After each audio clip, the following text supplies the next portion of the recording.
পূর্ণতা থেকে শূন্যতায় যেতে খুব একটা সময় লাগে না, কিন্তু শূন্যতা থেকে পূর্ণতায় যেতে পাড়ি দিতে হয় অনেকটা পথ।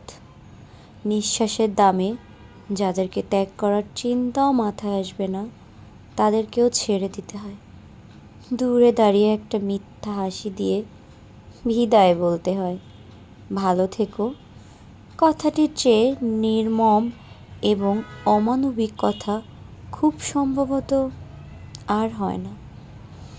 যাকে ছেড়ে ভালো থাকা তো দূরের কথা, বেঁচে থাকা অনেক কঠিন। বিদায়বেলায় তার ভালো থেকো কথাটি অসম্ভব রকম পরিহাসের। বাঁচার মানে কোথায় শূন্য পাতে, আর বেঁচে আছি এটা কি সত্যি?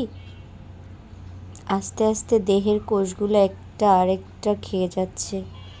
দেহের কোষগুলোর সংখ্যা যখন একদম কমে যাবে, বাকি কাজটুকু না হয় পোকামাকড় আর ব্যাকটেরিয়ারাই করে দিবে।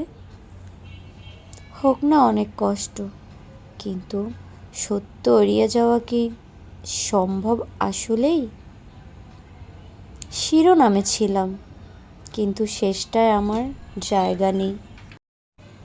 বাংলা সিনেমার আবুল হায়াতের আনোয়ারা হোসেনের মতো ছবির শুরুতে হার্ট অ্যাটাক করে মরে যাওয়ার মতোই দায়িত্বটুকু পালন করে গিয়েছি। অথচ গল্পের পুরোটা জুড়ে আমার থাকার কথা ছিল। দূর, তাতে কি, আমি বাণিজ্যের ছাত্রী নই।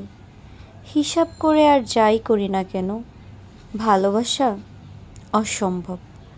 ভালোবাসতে আসতে হবে নিঃস্বার্থভাবে, যেখানে কোনো চাহিদা থাকবে না, থাকবে শুধু হারানোর ভয়।